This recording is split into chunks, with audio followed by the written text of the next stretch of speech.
disagreement on that. I wanted to ask you about the direct talks between the United States and Iran. Have you been fully briefed on that, and are you concerned at all about how this might impact Saudi security interests? Well, we are close ally. We'll be working closely together on that issue, and we will do our best to help to reach a deal between the United States of America and Iran. And we believe it's good for Iran's future to have a good deal that will satisfy the region and the world and the United States of America. So we will do our best to see that they happen. And by the way, Iran does want to make a deal. I can say I think they very badly want to make a deal. I am totally open to it, and we're talking to them, and we start a process. But it would be a nice thing to have a deal with Iran, and we could have done it before the war, but that didn't work out. And something will happen there, I think. But they would very much like, I mean, they may say something else, but they would very much like to have a deal. Do we have a timeline? That you are going to sell 35 F-35 jets. You said you are planning to sell the F-35 jets to Saudi Arabia. Yeah. Is it part of the security agreement? And how you assess the defense partnership between Saudi Arabia and the United States? And the question was... Well, no, I just said it, though. I mean, we're going to sell them F-35s. That's the end of the question, I guess. Is it part of the security agreement or no?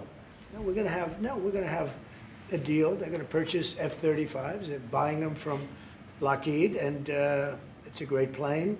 We make, by the way, the best military equipment. You saw that during the Iran little skirmish. We make the best planes, the best missiles. We make the best offensive missiles. We make the best military equipment in the world. Nice.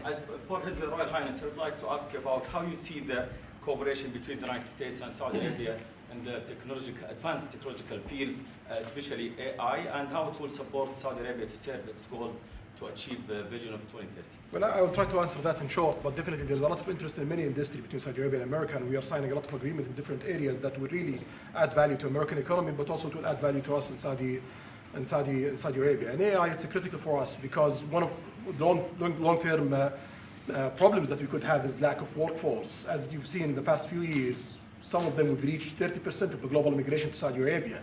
So we know that to assure the Saudi Arabia GDP growing with the lack of workforce that we have, we need to use a lot of computing power to replace job in the long term. So that's huge demand in Saudi Arabia, and we want to link it to American private sectors and getting the supply from America. So there's a lot of opportunities in that area. And we're also involved in AI in Saudi Arabia. So we're working, and we're leading by a lot on AI. Actually a lot. China would be in second place, but we're leading by a lot. And I have to say this, and our relationship with China has been very good. And as far as buying our farm products, they're pretty much on schedule, Scott. I'd like you to call them, say if they could speed it up, it would be good. Okay, but they're pretty much on schedule. I'm sorry to make it, please. If I may, I have a question for both the Crown Prince and Prince.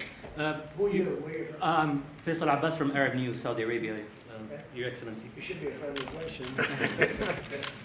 Your Royal Highness, just picking up on something you've just mentioned about how some people try to destroy the relationship between Saudi Arabia and the United States.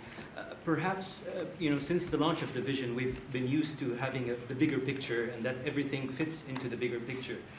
Might you want to elaborate a little bit about where is the relationship, the bilateral relationship, the strategic partnership between Saudi Arabia and the United States heading, and what's the big picture there? Well, I don't think it's a relation that we can replace it from the Saudi side or the American side. It's a critical relationship for our political attempt, for our economical attempt, for our security, for our military, for many things. And it has been there for 9 decades, and the opportunities that we have today, it's huge, and it seems that it's going to get deeper in the next few decades. And what we are having today and tomorrow with President Trump, it's really a huge new chapter on this relation that will add value to both of us. You know, when you think about it, I'm just sitting here. You're with the future king, a man who's respected by everybody, a man that doesn't have to be doing this, really. I don't have to be doing it either. And yet we're sitting here taking questions, we didn't say, oh, you can't talk about this. And there's never been transparency like this, even in his country, but there's never been, in our country, that's been acknowledged. But we didn't put restrictions, and I'm saying it's sort of wonderful to be taking questions from all over the world. Everybody's here. This is just a small group representative of tremendous numbers of media that are outside, that are very jealous that these people were so selected. But they're representing a lot of people that are outside. I think it's terrific that we can be sitting here being this open, and, you know, I think it's really a wonderful thing. If you don't mind, I have a personal question for you. Okay, here we go. I should have said that.